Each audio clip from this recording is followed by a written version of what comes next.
Hello po, kumusta lahat kayo dyan? The same thing, sana lahat kayo nasa mabuting kalagayan.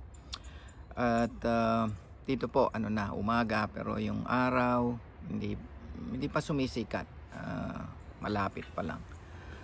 Okay, nilayo-layo ko to kasi dun sa isang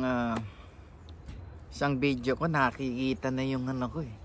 Saka in-spike ko to para medyo babata tayo. Baka makakita nung may dati akong ex dyan eh, doktora na ngayon. Baka sabihin maawa siya sa akin. Ayoko naman yung kinakawaan tawag doon. Waan.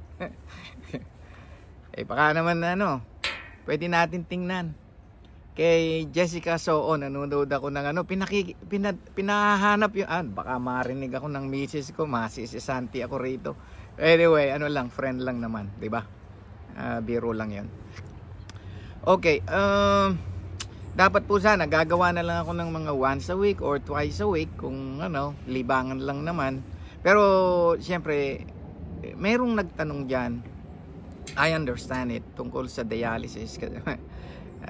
Siyempre sa ngayon, ang problema natin diyan yung hindi kagaya doon sa aming kabataan. Yung bang maraming fresh. Ngayon ang problema marami, kaya dumadami ang yung hemodialysis. Unang-una nung maliit kami, fresh lahat, fresh fruits, fresh vegetables. Yung bang aakyat ka lang sa kainito, santol, yung mga ganun-ganon, o may dalag. Ako nangingisda rin, magaling yung kapatid ko noon, mangingisda sa ilog, yung bang ganon. Tapos yung mga kangkong, ang mga healthy. Ngayon ang problema ito, bago ko sabihin kay tita yung nagtatanong, yung ang problema ngayon, balik tayo sa yung halimbawa nasa bahay ka, wala kang electricity, wala kang aircon, siyempre mapipilitan ka, pupunta ka ng ng mall. Pagdating mo sa mall, wala kang choice, siyempre kahit pamasahe lang ang mo doon para maka-aircon ka lang din. Let's face reality, sa mga mayayaman po, baka hindi nyo ma-appreciate ito. Palagi kong sineseparate kasi dalawa yan. Baka sabihin nung mayaman, ano ba yan? May electric naman kami, may generator kami. Ito po yung para sa mga regular na kamukha ko. So, pag wala ka ng air condition, siyempre mapipilitan tayo. Minsan naiinip din tayo. Punta ka ng mall. Pagdating mo sa mall, anong kakainin mo doon? O siyempre, mga na yan. Nabanggit ko yung isang dalawa noon na bawal yata sa yun eh. Mag-iingat ako. Yung pag pumunta ka na dyan, unang-una hindi natin luto yan. Sinong naglalagay ng asin dyan? Tapos yung processed food na tinatawag, nandyan yan. Pero napakasarap habang kinakain natin. Para yung mga sisig, di ba? Pero yung mga chicken fry, tapos yung french fries, di ba? Yung mga, siyempre, ahaluhan mo pa ng ng soda, tawag dito soda, soft drinks, di ba? So, magkakaiba na ang sitwasyon natin. Kaya, kung napunan ninyo ngayon, marami ang dialysis. Kasi nga, dun sa tumataas ang salt, ang tawag doon, yung alat, tumataas ang blood pressure, tapos yung diabetes. So ayoko nang paikot-ikutin ng marami kasi yun ang cause nun. Kasi ayoko yung parang gagawin kong parang libro. Kaya nga pag nag-advise din ako, gusto ko yung simple na lang, simple para, kasi nagko-conflict pag yung yung sabihin kong parang sa libro. On the other hand, pag parang sa libro, dito sa Amerika, iba yung mga prutas namin. Diyan, iba. Yung fish, sample na lang, yung salmon, nasa libro. Salmon, ang mahal-mahal niyan. Itong mga dumating dito, nagugulat. Kaya nga yung bayaw kong isa, ng bagong dating Tuwang-tuwa sa salmon kasi mura ang salmon dito. Hindi, reasonable kasi yung sweldo mo, bibili ang dami. Tapos yung codfish din. Nako, tuwang-tuwa. But anyway, yun ang pagkakaiba. So, isimplify ko. Tapos, ito po ang pakiusap ko sa inyo. Yung advice ko as a nurse, parang advice na kapatid. Ngayon, kung anything na kulang o inaakala nyo na nasobrahan, palaging pumunta kayo sa doktor. Ang tawag dyan sa nephrology, yung mga doktor sa bato. Kasi may mga reason na kagaya dun sa blood pressure na sinabi ko, pwedeng mag-controversy yun. Yung ang misis ko 100/60, okay sa kanya yon. Ako 130/82, parang ganon. So ano yan pero ang ideal 120/80. Pero hindi natin pwedeng tayo unique tayong tao kanya-kanyang yan. So ang bottom line yun na nga.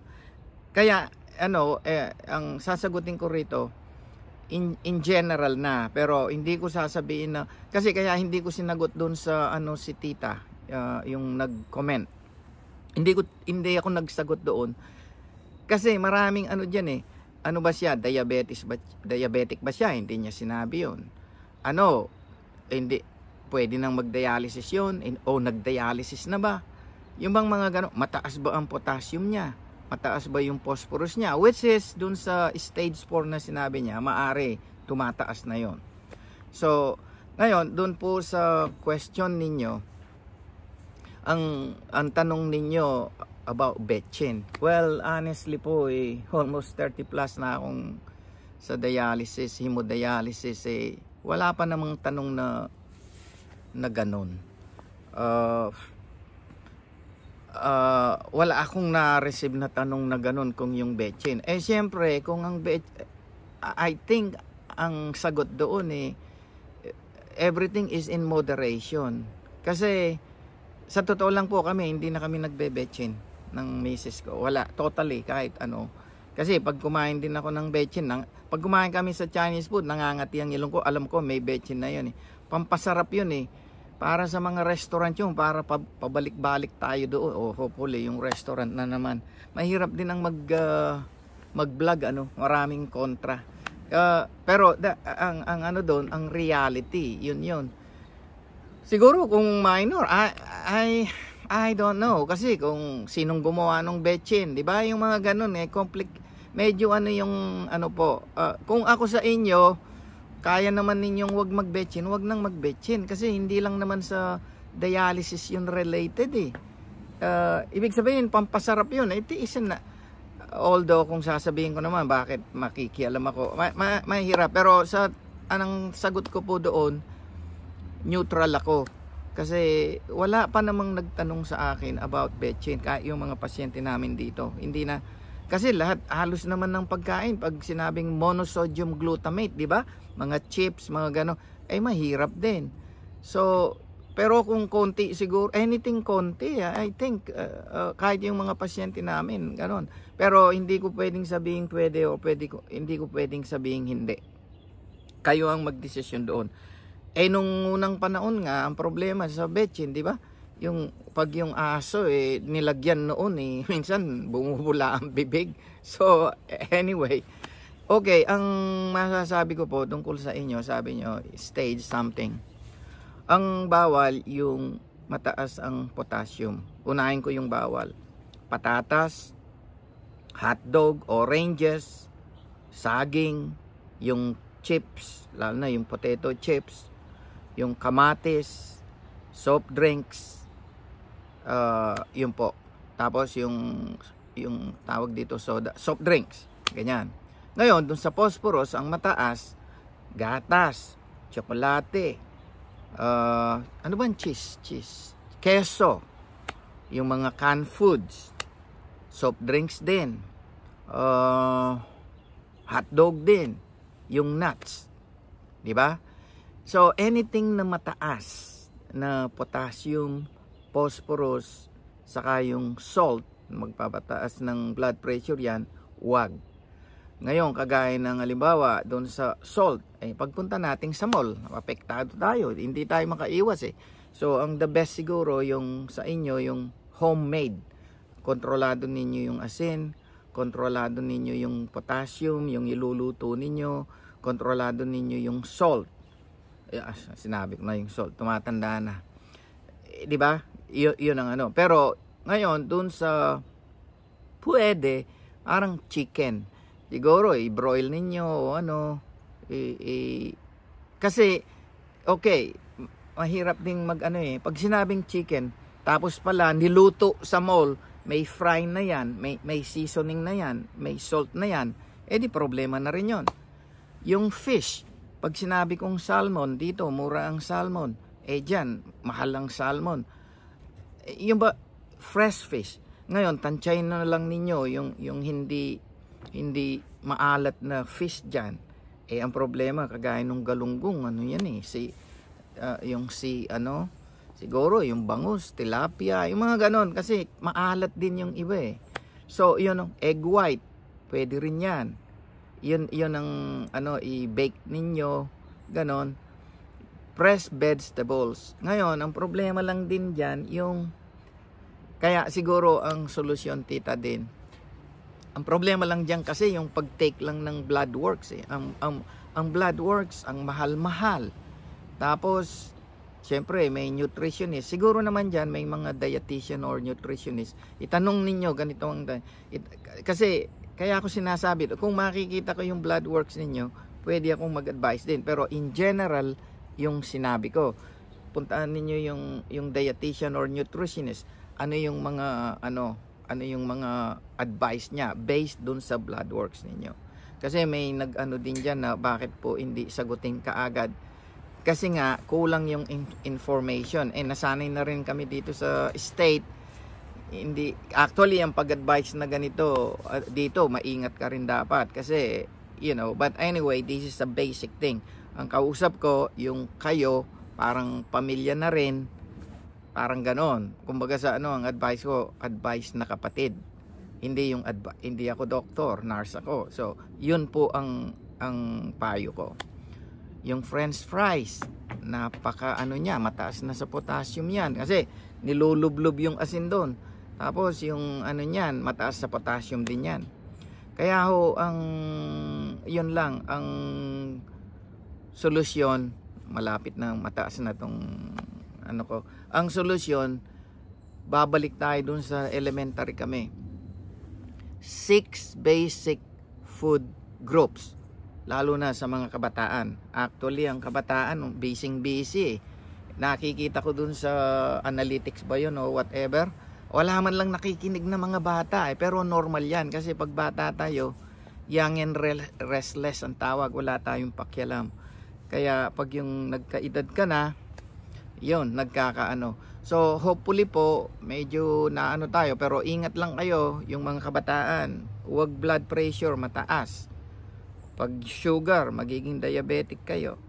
Yung pag painkiller din. Kasi ang dami kasi marami. Kasi kung iisa-isain ko, malilito lang kayo. So, yun po ang kung mayroong kulang o pagpasensyahan nila, pero ang pinaka basic dyan, blood pressure wag, diabetes wag, pain medication wag, infection, punta kayo sa doktor. So ang kinalulungkot ko nga lang, babalik nga dun sa dahil sa sitwasyon natin dyan, yung pag lang ng blood works, pahirapan pa, ang mahal-mahal. Anyway po, pala, eto, pag si tita, yung pag yung na kayo, pagod kayo, nangangati, yung hemoglobin ninyo, yung dugo mababa, nahihirapan kayong huminga, nasusukan na kayo, tapos yung breath ba, ang tawag dun, proti, tapos yung nagsweswell na ang face ninyo, kahit na may nagsabi dyan, dun sa mga, halimbawa, napapanood ninyo sa ang tawag dito, sa YouTube, kahit sabihin pa na, you wait na yung bang wala, yung iba kasi namin misinterpret, ihintayin na mawala yung ihi bago pupunta, ay mamamaga kayo doon. Kasi ang ng dialysis, dalawa, yung ng kidney, yung sa fluid, saka yung waste, yung dumi. Kaya marami pa sana Pero anyway, yun na lang po for now, kasi itong 14 minutes na, marami na, baka ay terminate na tayo sa YouTube. Maraming salamat po, ingat kayo, God bless. Doon po sa Filipino Life, marami pa po tayong dyan. Actually, Yun po ang ano ko pero naisingit ko to para sa lahat. Ngayon, kung ano man, ang importante yung nephrology. Maraming salamat po. Ingat kayo. I love you all. Bye-bye.